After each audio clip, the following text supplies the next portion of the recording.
જો તો ખરા કેવા સરસ પતંગ છે. હાલ આપણે નવા પતંગ લઈ આવીએ. હાલ હાલ હાલ. અરે પણ આ પડ્યું તો છે, પતંગનું એક બોક્સ પડ્યું છે, દોરી પડી છે, હવે શું છે? હા, એક બોક્સમાં શું થાય?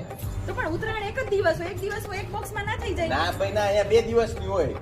એક ઉત્તરાયણ ને વાસી ઉત્તરાયણ. વાસી ઉત્તરાયણમાં આખો દિવસ જ પતંગ ઉડાડવાનો. તમારે પણ એમની પતંગ આવે એટલે તમને ચહર ચડે. ના ના ના, પતંગ તો ઉડાડવા પડે. ઉભા જો પણ પેલા બજેટ કેટલું છે? અમે થોડા કંઈ પણ લેવા જઈએ એટલે તમે એમ કહો કે મારું બજેટ એટલું છે, બજેટ પ્રમાણે જ રમવાનું. આમાં બજેટ ના હોય કેમ ભાઈ. ભાઈ? અમારી બધી વસ્તુમાં તમારું બજેટ હોય, તમારી વસ્તુમાં તમારું બજેટ હવે આ વર્ષમાં એક વાર આવે. તમારે તો દરરોજ બ્યુટી પાર્લર હાલતા હોય. કઈ અમારા વર્ષમાં અમારે લગન વર્ષે એક જ વાર અમારા ભાઈ પાછું પહેરવાનો છે, તો તમે એમ કહો કે એમાં તો બજેટમાં રમવાનું લગન વસ્તુ જ અલગ છે. લગન ને આ વસ્તુ અને કમ્પેરિઝન ના થાય. ના પણ તો આ દોરી તો છે તમારે, તો દોરી હું કરી હાલો. આ દોરી કાચી છે, હવે કટ થઈ જાય બધા પતંગ મારા.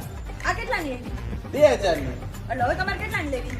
હવે મૂંગી તમારે 5 રૂપિયાના પતંગ બચાવવા માટે વળી 5000 ની દોરી લેવી? લેવી પડે. આ સંક્રાંત ના હાલે, શંકર પડે. આમાં મજાની વસ્તુ છે. આ એમાં શું મજા આવે રોગવામાં આમ કરવામાં? મારા 2 મહિને આઈસોડો ના ખર્ચા હોય છે. 2000 ની આઈસોડો લ્યો છો તમે. ઈ તો અલગ વસ્તુ છે. આમાં હું આમાં 5000 નાખી આખી ચીરકી પડી તો છે, આખી ફીરકી પડી તમારી, તોય તમારે લેવી. ના, સંક્રાંતમાં તો લેવું જ પડશે.